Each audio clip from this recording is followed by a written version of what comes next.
Mi hermana se robó los regalos de mi boda para igualar su matrimonio, pero cuando su esposo descubrió lo que había hecho frente a toda la familia, se negó a defenderla. Mi hermana y yo crecimos en el mismo techo, pero nunca vivimos en el mismo mundo. Ella siempre fue la que hacía un berrinche y conseguía lo que quería, y yo era la que tenía que aguantarme porque ella es más sensible. Esa frase me persiguió toda mi vida. Ya de adultas pensé que las cosas se habían calmado, que la realidad de pagar renta, trabajar y básicamente sobrevivir en Estados Unidos la habría aterrizado. Pero no, solo se volvió una adulta con más mañas que recursos. Yo me casé hace poco, una boda sencilla pero hecha con cariño, con amigos y familia que viajaron desde varios estados para acompañarme. Todo iba perfecto hasta que, al día siguiente, empecé a revisar los regalos y noté que faltaban varios. No fue un detalle menor.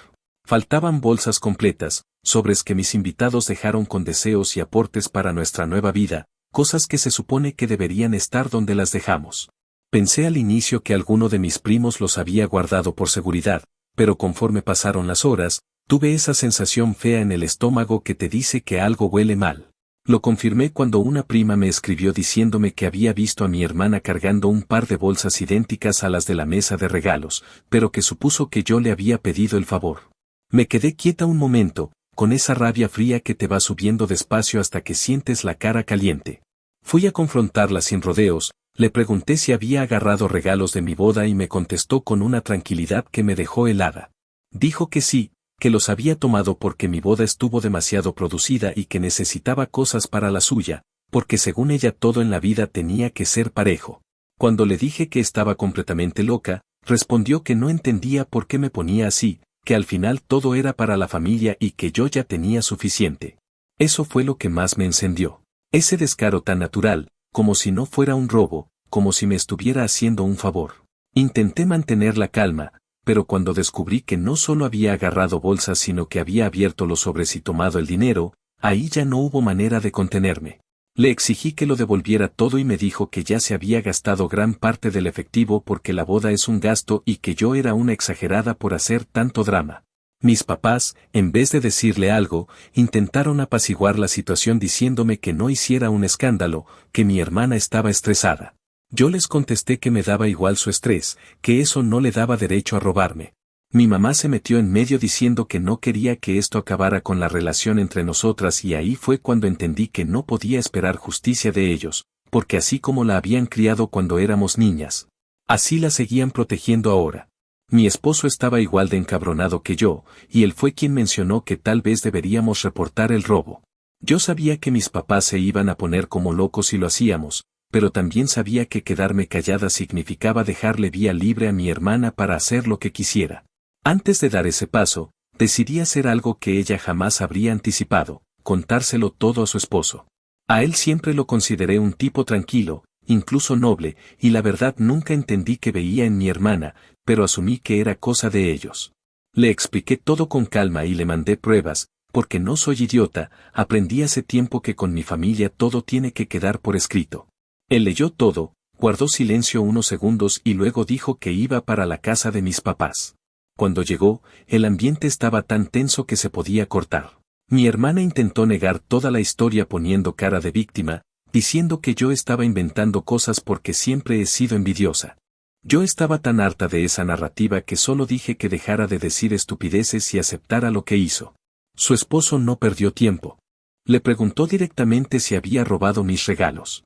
Ella negó todo como si estuviera en un concurso de actuación pésima, diciendo que cómo podía creerle a alguien que siempre la ha querido ver mal. Fue patético. Él sacó su teléfono, mostró los mensajes que yo le había enviado, y mi hermana dejó de respirar por un segundo. Ese fue el momento exacto en que entendió que ya no tenía salida. Su esposo le dijo que debía devolver los regalos y el dinero. Ella empezó a gritar que él debería defenderla, que para eso estaban casados y que yo estaba saboteando su matrimonio. Él solo respondió que no iba a defender una acción que era claramente un robo, que no iba a cargar con algo que ella hizo con toda intención. Mis papás no sabían qué decir, mi hermana estaba fuera de sí y yo solo observaba cómo, por primera vez en mi vida, alguien la trataba como la adulta irresponsable que es. Lograron recuperar algunos regalos, pero el dinero ya no estaba. Dijo que no podía devolverlo porque ya lo había gastado. Yo ya no quería escuchar sus excusas, porque cada palabra hacía más evidente que nunca iba a asumir responsabilidad de nada. Esa noche su esposo se fue a casa de un amigo. Mis papás intentaron justificarla diciendo que la presión de la boda la tenía alterada. Yo respondí que a mí también me estresó planear mi boda y no por eso me puse a robarle a la familia. Fue ahí cuando decidí que todo esto no se iba a quedar en palabras. Si mi hermana quiso jugar a robarme pensando que yo iba a dejarlo pasar como siempre, esta vez se equivocó. Y aunque no lo dije en voz alta, mi mente ya estaba alineada completamente con una sola idea: si ella quería consecuencias, entonces iba a tenerlas. Actualización 1. Pasaron algunos días después del desastre familiar y yo seguía moviéndome entre la rabia, el cansancio emocional y esa sensación amarga de que todavía faltaba que explotara otra bomba. No es que quisiera que las cosas escalaran, pero conocía a mi hermana lo suficiente para saber que ella no se quedaba quieta ni cuando cometía una locura como robarme los regalos de mi boda. Durante esos días mi esposo y yo intentamos volver a la normalidad, aunque era difícil porque cada llamada de mis papás venía cargada de indirectas o de intentos de hacerme sentir culpable. Mi mamá llegó a decirme que estaba llevando esto demasiado lejos, que debería hablar con mi hermana para arreglarlo, como si yo hubiera sido la que se metió a su casa a abrir sobres ajenos. Yo solo respondía que hablábamos cuando hubiera algo coherente que decir y colgaba antes de que ella continuara con su discurso de paz falsa. Ese silencio tenso entre todos duró casi una semana hasta que, como era de esperarse, mi hermana decidió abrir la boca otra vez y ahí empezaron los verdaderos problemas. El salto en el tiempo fue suficiente para que yo me calmara un poco, pero no para que mi hermana hiciera lo mismo. Ella seguía en modo víctima, inventando versiones de la historia donde yo era una bruja manipuladora que quería arruinarle la vida. Lo supe porque una tía me llamó para decirme que mi hermana estaba llorando en su casa, diciendo que yo la había humillado frente a su esposo y que había exagerado todo porque no soportaba verla feliz. Me quedé escuchando a mi tía mientras intentaba armar mentalmente cuántas capas de realidad tenía que ignorar mi hermana para llegar a esa conclusión. Cuando la tía terminó su charla de solidaridad mal dirigida, le dije que si quería escuchar la historia real me llamara otro día. Porque en ese momento yo no iba a gastar energía corrigiendo cuentos inventados por alguien que ni siquiera sabía cómo justificar sus actos sin recurrir al drama. Colgué y pensé que ya era hora de dejar de esperar que la familia entendiera por sí sola. Si quería cerrar este capítulo, tenía que tomar decisiones más concretas. La primera llegó de manera casi accidental, porque fue el esposo de mi hermana el que dio el siguiente paso. Me llamó una tarde diciendo que necesitaba hablar conmigo y que si podía pasar por nuestra casa después del trabajo. Su tono era tan serio que pensé que venía a pedirme que dejara de involucrarlo en el asunto, pero lo que encontré fue todo lo contrario. Se sentó en el sillón, respiró hondo y dijo que había estado pensando en todo lo que pasó, que había revisado las pruebas que yo le mandé y que no podía seguir ignorando el comportamiento de mi hermana. Me confesó que no era la primera vez que ella hacía un drama desproporcionado por cosas insignificantes, pero que nunca había imaginado que se atrevería a robar. Me dijo que él estaba intentando arreglar su vida, que tenía planes, deudas, responsabilidades, y que casarse con alguien que no entendía límites estaba empezando a parecerle un error. Fue extraño escuchar esas palabras porque por primera vez sentí que alguien más, fuera de mi esposo, veía con claridad lo que yo había vivido toda mi vida. Le respondí que yo no tenía ningún interés en destruir su matrimonio, pero que tampoco iba a dejar pasar lo que había ocurrido. Él asintió y, sin rodeos, me preguntó si pensaba poner una denuncia formal. Le dije que no lo sabía todavía, que si recuperaba el dinero quizá podría dejarlo morir ahí, pero que si mi hermana seguía con sus mentiras y su victimismo, me vería obligada a hacerlo por simple necesidad. Él se quedó callado un momento y luego dijo que tal vez sería lo mejor, porque algo tenía que hacerle entender. Me sorprendió escucharlo sugerir eso, no porque yo lo considerara injusto, sino porque nunca imaginé que él llegaría a ese punto. Antes de irse me pidió que, si yo decidía proceder, él quería estar al tanto, porque no tenía intención de encubrirla ni de aparecer como cómplice en algo que no había hecho. Cuando se marchó sentí un pequeño alivio dentro de toda la suciedad que rodeaba la situación. Al menos alguien estaba empezando a ver a mi hermana como el adulto irresponsable y manipulador que era, y no como la niña mimada a la que siempre había que proteger. La calma duró apenas un día. La mañana siguiente mi mamá me llamó diciendo que habían organizado una reunión en su casa para hablar del tema, que querían que fuera y que mi hermana también estaría. Mi primer impulso fue decir que no, pero pensé que quizá esta era la oportunidad para enfrentarla frente a personas que todavía no comprendían lo que había pasado. Mi esposo también opinó que no perdíamos nada en ir, así que acepté. Cuando llegamos, el ambiente estaba cargado de esa incomodidad familiar donde todos fingen que no ha pasado nada, pero nadie sabe dónde poner las manos. Mis papás estaban tensos, mi hermana estaba con los ojos hinchados, claramente llevaba rato llorando, y para mi sorpresa su esposo también llegó, aunque mantuvo una distancia prudente de ella. Yo me senté sin saludar demasiado y esperé a que alguien empezara a hablar, porque no tenía la menor intención de ser la primera en exponer algo. Mi papá intentó abrir la conversación diciendo que todo esto se había salido de control y que debíamos arreglarlo sin involucrar cosas innecesarias. Cuando dijo cosas innecesarias todos entendimos que se refería a la policía. Yo respondí que lo único que estaba fuera de control era que mi hermana hubiera decidido robarme y luego mentirle a medio mundo para quedar como víctima. Mi hermana se incorporó con esa actitud que siempre tenía cuando sentía que la estaban atacando injustamente, diciendo que yo lo estaba exagerando todo y que ella solo había tomado unas bolsas porque necesitaba cosas para empezar su hogar. Repetí con toda claridad que abrir sobres de regalo no era tomar cosas, era robar, y que si queríamos hablar de exageraciones. La exageración más grande era que ella pensara que tenía derecho a coger mis regalos solo porque se le antojó. La discusión subió de tono y mis papás intentaron mediar, pero ya era muy tarde. Su esposo la confrontó directamente diciendo que él estaba cansado de las mentiras, que había visto todo lo que yo le envié y que no podía creer que siguiera negándolo incluso frente a su propia familia. Ella respondió llorando que él debería apoyarla y que yo siempre había sentido celos de ella. Me quedé viéndola sin poder creer que aún usara ese argumento infantil. La paciencia del esposo llegó a su límite cuando ella dijo que él debía estar de su lado porque así funcionaba un matrimonio. Él respondió que un matrimonio no funcionaba defendiendo crímenes y que él no iba a respaldar algo que estaba mal por donde se le viera. Mis papás se quedaron sin palabras porque nunca lo habían visto hablar con ese tono.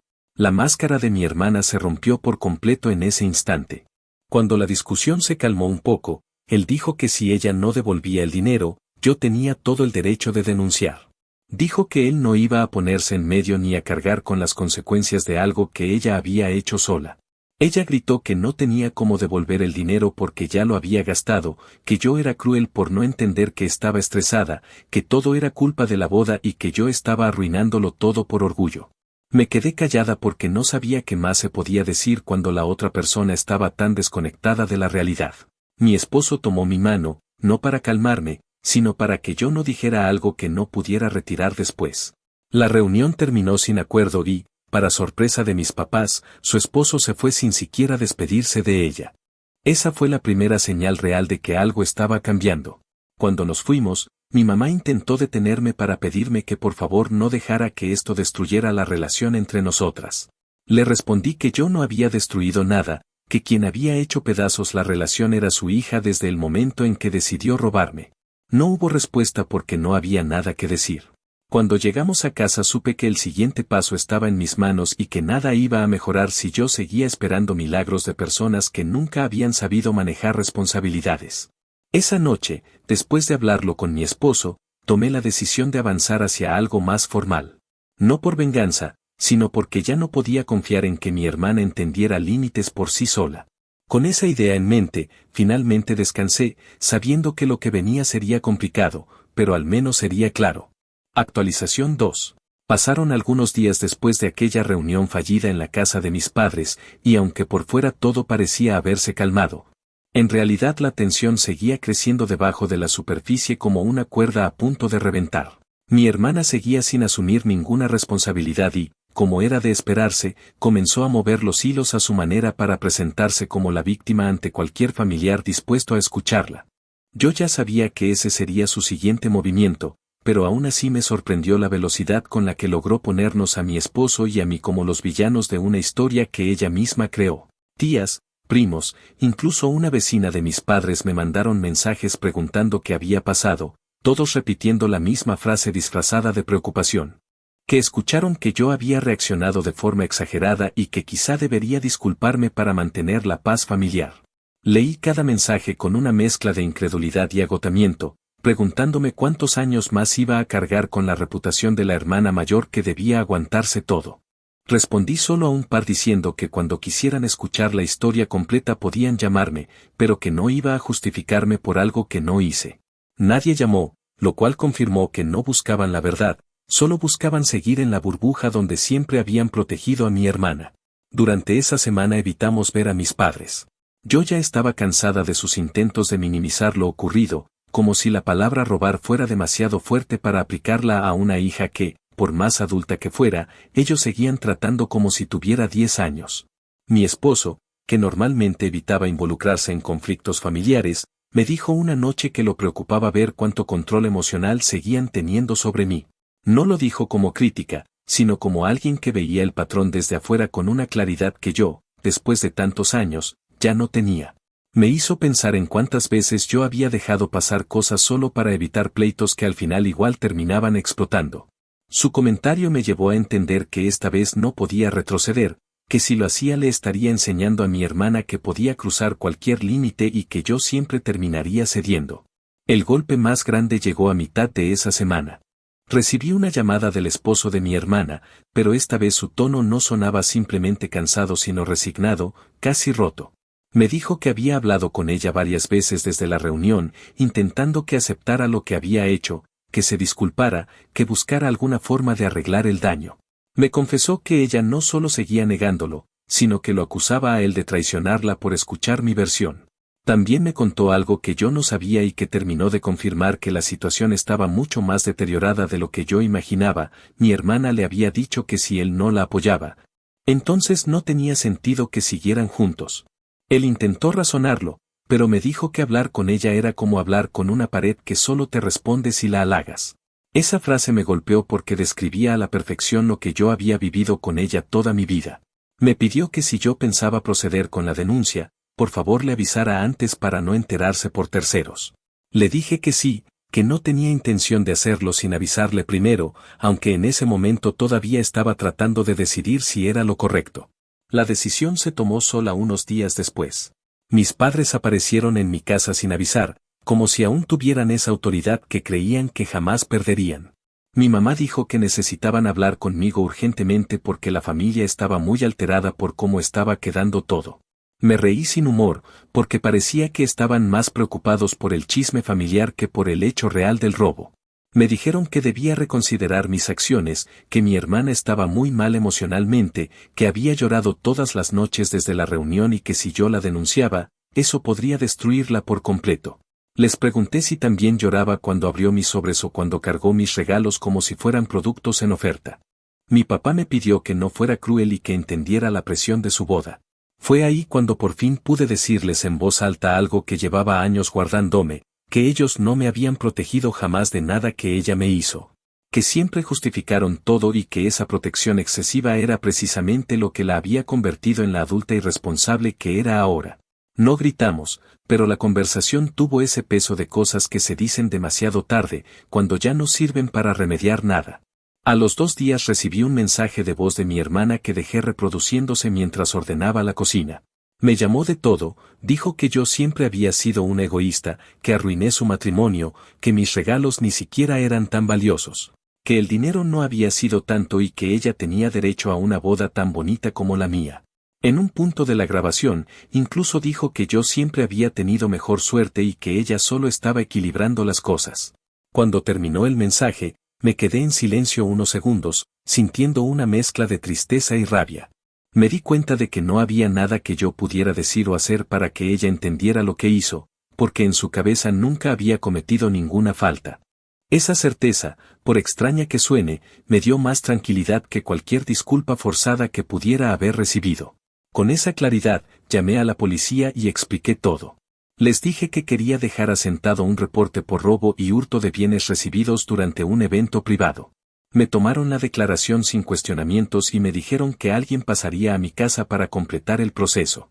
No buscaba verla esposada ni generar un escándalo más grande, pero necesitaba que existiera un registro formal, no solo por justicia, sino porque no quería que ella volviera a hacer algo parecido sin consecuencias. Cuando la policía fue a buscarla para citarla, mi mamá me llamó con la voz temblorosa diciendo que cómo podía hacerles esto, que la policía tocó la puerta frente a unos vecinos y que mi hermana estaba destrozada. Yo respondí que la policía no tocaba puertas de personas inocentes, que si mi hermana estaba tan afectada quizá debía pensar 2 veces antes de robarle a alguien. Mi mamá cortó la llamada sin despedirse, algo que jamás había hecho antes. No pasó mucho tiempo para que el esposo de mi hermana me contactara de nuevo. Esta vez no sonaba resignado, sino decidido. Me dijo que después de ver la reacción de mi hermana a la visita policial, le había quedado claro que no podía seguir casado con alguien que no entendía límites ni consecuencias. Me contó que habían discutido fuertemente y que ella lo acusó de estar del lado de su enemiga, refiriéndose a mí, y que él se dio cuenta de que ese tipo de pensamiento no tenía cabida en una relación sana. Me dijo que estaba buscando un abogado para iniciar el proceso de separación y que no quería que yo sintiera culpa alguna por lo que iba a pasar, que mi hermana había tomado cada una de sus decisiones con total conciencia de lo que hacía. Esa noche me senté con mi esposo a hablar del caos que se había generado desde aquel maldito día de la boda. Él me dijo que, aunque todo era un desastre, al menos por fin estaba saliendo a la luz la verdad que yo había cargado muchos años detrás de una fachada familiar. Le respondí que tenía razón, que a veces uno vive tanto tiempo bajo dinámicas dañinas que empieza a creer que son normales. Me preguntó si me arrepentía de haber denunciado. Le dije que no, que lo único que lamentaba era no haber puesto límites antes. Dormí mejor esa noche que en semanas, sabiendo que aunque la situación seguía lejos de terminar, al menos una parte de mí había recuperado control sobre algo que durante mucho tiempo sentí que no tenía derecho a reclamar. Actualización final. Pasaron varias semanas desde la denuncia y desde la decisión del esposo de mi hermana de iniciar el proceso de separación. Durante ese tiempo, aunque por fuera las aguas parecían calmadas, cualquier conversación que surgía en la familia tenía esa tensión silenciosa que se instala cuando todos saben lo que ocurrió pero nadie quiere decirlo en voz alta. Yo continué con mi vida de la manera más normal que pude, enfocándome en mi trabajo y en organizar la casa después de la boda, pero siempre con la sensación de que el conflicto familiar seguía latente. Cada día me llegaban versiones distintas de lo que mi hermana estaba diciendo sobre mí. En una era una traidora, en otra una exagerada, en otra una manipuladora capaz de destruir a su propia sangre. Ninguna versión incluía el hecho más simple de todos, que ella había sido la que robó. Mis padres no mejoraron la situación intentando justificar sus actos y presentando su propia versión suavizada del asunto, donde lo que ella hizo no era un robo sino un acto desesperado causado por la presión. Yo me limitaba a escuchar y colgar. El verdadero salto ocurrió cuando el que entonces todavía era su esposo decidió reunir a toda su familia para explicar por qué había decidido solicitar el divorcio. Yo no estuve presente en esa reunión, pero me enteré de todo el contenido porque una prima política, que siempre ha detestado las mentiras y el drama innecesario, me llamó para contarlo. Él abrió la reunión contando que había estado soportando comportamientos de mi hermana que siempre le parecieron inmaduros, pero que la situación de la boda y el robo había sido una línea que no podía ignorar. Explicó que no podía imaginar un futuro con alguien que recurría al engaño y al drama para obtener lo que quería, y que si ella era capaz de robar a su propia hermana, entonces él nunca estaría seguro de que no hiciera algo peor con él. La parte más impactante fue cuando reprodujo un mensaje de voz donde mi hermana decía que si había tomado los regalos, que no veía el problema porque yo tenía más, y que él debería apoyarla en lugar de juzgarla. Aquello dejó a todos en silencio, según lo que me contaron, porque no era un malentendido, no era un rumor ni un chisme, era su propia confesión. Esa exposición pública destruyó cualquier posibilidad de que ella siguiera sosteniendo su historia. Mi hermana salió de la casa llorando, diciendo que todos la estaban atacando y que nadie entendía lo difícil que era su vida. Pero por primera vez, quienes antes la veían como la pobre víctima que sufría por culpa de los demás comenzaron a cuestionarse si no habían estado ciegos demasiado tiempo. Su esposo, ya decidido a cerrar ese capítulo, no la siguió ni intentó consolarla. Fue un momento simbólico que dejó claro que ya no había vuelta atrás.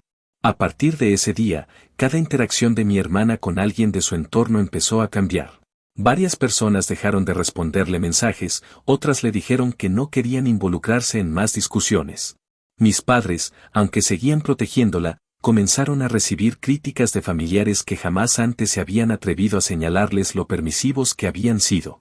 Mi madre me llamó más de una vez para decirme que la gente estaba siendo muy dura con mi hermana y que ella estaba sufriendo demasiado.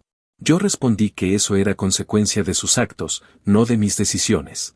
El proceso legal siguió su rumbo. La policía me informó que, por tratarse de bienes recuperables y por no haber un daño mayor, lo más probable era que se manejara como una falta menor y que, si había compensación económica, sería por la vía civil. Esa opción me pareció razonable. No buscaba arruinarle la vida, pero sí quería que existiera una consecuencia tangible, algo que le dejara claro que no podía hacer y deshacer sin pensar. Presenté la documentación necesaria, incluyendo la lista de regalos robados, el dinero faltante y las pruebas de los mensajes donde ella lo reconocía. Un par de semanas después recibí la notificación de que el caso civil procedía y que ella debía compensar el monto faltante. Fue extraño ver por escrito algo que para mí siempre había sido emocional, casi familiar, convertido en un proceso concreto y legal. Era la primera vez que veía un límite real sostenido por una institución y no por una conversación fallida en mi casa. Su reacción ante esto fue predecible. Me acusó de querer destruir su vida, dijo que si perdía el trabajo o no podía pagar sus gastos sería culpa mía, y que yo nunca había querido verla feliz. Yo respondí que si alguien estaba destruyendo su vida era ella misma y que yo no tenía poder sobre sus decisiones, solo sobre las mías. Sus palabras dejaron de afectarme cuando entendí que eran siempre parte del mismo guión que había usado durante toda su vida, una mezcla de victimismo y exigencia que funcionaba mientras todos la protegieran. Esta vez, sin embargo, ya no quedaba nadie dispuesto a sostener esa narrativa. Su esposo seguía firme en su decisión de separarse y su familia política había dejado claro que no querían involucrarse en más conflictos. Incluso mis padres comenzaron a guardar más silencio que antes, no porque hubieran entendido la gravedad de sus actos, sino porque no podían seguir negándolo frente a tantos testigos. Con el tiempo, la distancia entre nosotras se volvió absoluta. No hubo llamadas, mensajes ni intentos de reconciliación. Yo tampoco los busqué. Entendí que no se trataba de orgullo sino de salud mental. Volver a abrir puertas a una dinámica tan tóxica solo me arrastraría de nuevo a un ciclo que ya había durado demasiado. Mis padres continuaron intentando mediar, pero cada intento terminaba en discusiones que ya no tenían sentido. Ellos seguían atrapados en la creencia de que la familia debe mantenerse unida sin importar lo que pase, mientras que yo había aprendido, a través de años de desgaste, que la familia solo funciona cuando hay respeto y responsabilidad. No estaba dispuesta a seguir pagando el precio de sostener vínculos que solo funcionaban cuando yo aceptaba ser la parte sacrificable. La compensación económica llegó finalmente, no en un solo pago, sino en cuotas mensuales. No era una suma exagerada, pero simbolizaba algo más importante que el dinero en sí. Era la primera vez en su vida que mi hermana tenía que enfrentar consecuencias reales. Saber que parte de su salario estaba destinado a devolver un daño que ella había causado fue una especie de cierre para mí, uno que no buscaba venganza sino equilibrio. Por mi parte, seguí adelante con mi vida, con mis proyectos y mi matrimonio. A veces aún pienso en cómo una situación pueda desvelar patrones que siempre estuvieron ahí, pero que uno normaliza porque creciste dentro de ellos. Después de meses de silencio, mi padre me llamó un día para decirme que mi hermana había preguntado si yo aceptaría hablar con ella. Le respondí que tal vez algún día, pero solo si ella aportaba algo más que lágrimas y excusas. Le dije que necesitaba ver un cambio real, no palabras vacías. Él guardó silencio unos segundos y me dijo que entendía mi postura, algo que me sorprendió porque rara vez había reconocido mi perspectiva en todo este conflicto. No sé si ese cambio en su actitud durará, pero al menos me dio la sensación de que las cosas, aunque lentamente, estaban ajustándose a una estructura más honesta. A veces me preguntan si extraño a mi hermana y no sé cómo responder. Extraño la idea de tener una relación sana con ella, pero no extraño la dinámica que realmente existió entre nosotras. Lo que sí sé es que poner límites, aunque duela, fue la única forma de romper un ciclo que llevaba años desgastándome. No sé si algún día podremos hablar como adultas que se respetan mutuamente, pero si ese día llega, será porque ambas hicimos el trabajo necesario para llegar ahí. Mientras tanto, sigo adelante sabiendo que, por primera vez en mucho tiempo, actué en defensa de mí misma sin sentir culpa por hacerlo.